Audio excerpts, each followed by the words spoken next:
ৰাজ্যৰ চৌদিশে এতিয়া সমলয় হৈ প্ৰতিধ্বনিত হৈছে বাগৰুম্বাৰ সুৰ। বড়ো জনজাতীয় পৰম্পৰাৰ সুষমাই লয়লাস ৰূপত ধৰা দিছে অসমীৰ চোতালত।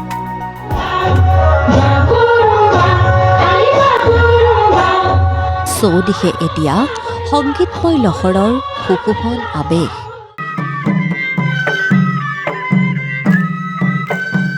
দলে দলে যুৱক যুৱতীৰ উচ্ছল নৃত্য গীতত এয়া বাগৰুম্বাৰ মনোমোহা পৰিৱেশন। অসম চৰকাৰৰ এটা উল্লেখনীয় একদম পদক্ষেপ লৈছে তেখেতসকলে, আৰু সকলো বড়ো জনগোষ্ঠীৰ ৰাইজে খুব আনন্দ পাইছে। আমাৰ বাগৰুম্বা প্ৰদৰ্শন কৰিবলৈ আগবাঢ়িছে। 17 তাৰিখে প্ৰাইম মিনিষ্টাৰ, আমাৰ মাননীয় প্ৰাইম মিনিষ্টাৰ অসমলৈ আহি আছে। তেখেতৰ সন্মুখত প্ৰায় 10,000তকৈ অধিক শিল্পীয়ে এই বাগৰুম্বা পৰিৱেশন কৰিব। বিহু আৰু ঝুমৈৰৰ পাছত এইবাৰ বাগৰুম্বাই জিলিকাব অসমক। বিশ্ব দৰবাৰত অসমীয়াৰ সাংস্কৃতিক মহত্বক প্ৰতিষ্ঠাৰ আন এক অভিলাষী প্ৰয়াস, আড়ম্বৰপূৰ্ণ আয়োজন।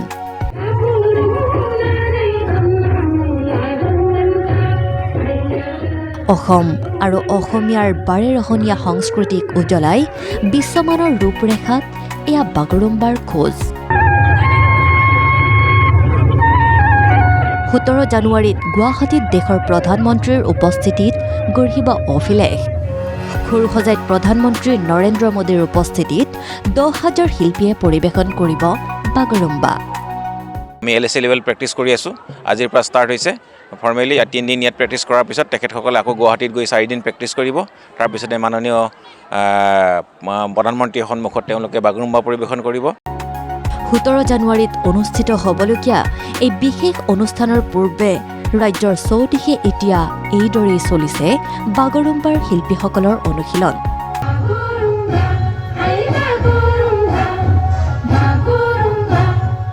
প্ৰশিক্ষকৰ তত্বাৱধানত নৃত্যশিল্পী, বাদ্যশিল্পীসকল ব্যস্ত হৈছে অন্তিম মুহূৰ্তৰ আখৰাত।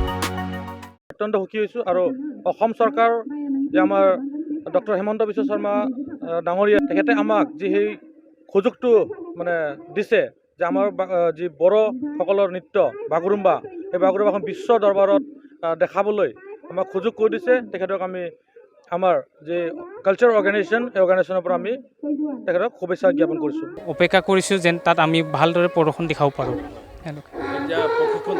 প্ৰশিক্ষণ চলি আছে এতিয়া বৰ্তমান, আজি প্ৰথম। বহুত দিনৰ অপেক্ষাত আমি এইটো বাগৰুম্বা নাচিবলৈ এইটো সুবিধা পাইছোঁ 10,000 নাচনীৰে। এতিয়া প্ৰথমে আমি হিমন্ত মামাক ধন্যবাদ দিব লাগিব, তেখেতলোকে আমাক এইটো সুবিধা দিছে।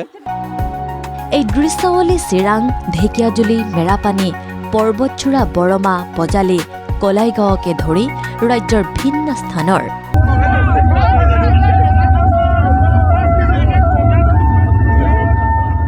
দেশৰ প্ৰধানমন্ত্ৰীৰ সন্মুখত প্ৰদৰ্শিত হ'বলগীয়া বৃহৎ বাগৰুম্বা নৃত্যানুষ্ঠানত উৎকৃষ্ট পৰিৱেশনৰ উদ্দেশ্যে এইদৰে সাজু হৈছে এওঁলোক। খামৰ ছন্দ, চিফুঙৰ সুৰত বৈছে বাগৰুম্বাৰ লহৰ।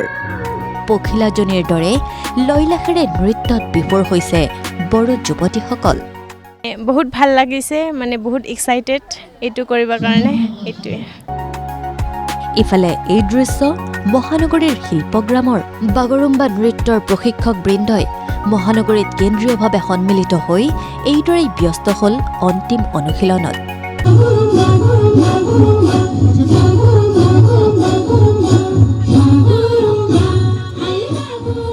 দলে দলে যুৱক যুৱতীৰ ছন্দবদ্ধ সুৰ সমলয় নৃত্যৰে দৃষ্টিনন্দন হ'ল শিল্পগ্ৰাম চৌহদ। এই কাৰ্যসূচীৰ পাছতেই জিলাই জিলাই প্ৰশিক্ষকসকলৰ তত্বাৱধানত চলিছে বাগৰুম্বাৰ আখৰা।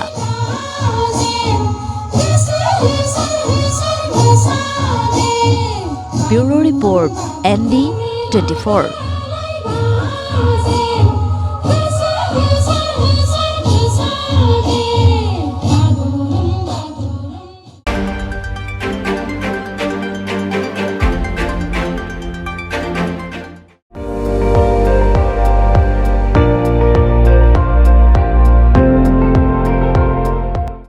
আপুনি চাই আছে ND24, সৰ্বশ্ৰেষ্ঠ নহয়, সৰ্বোত্তমৰ দৌৰত।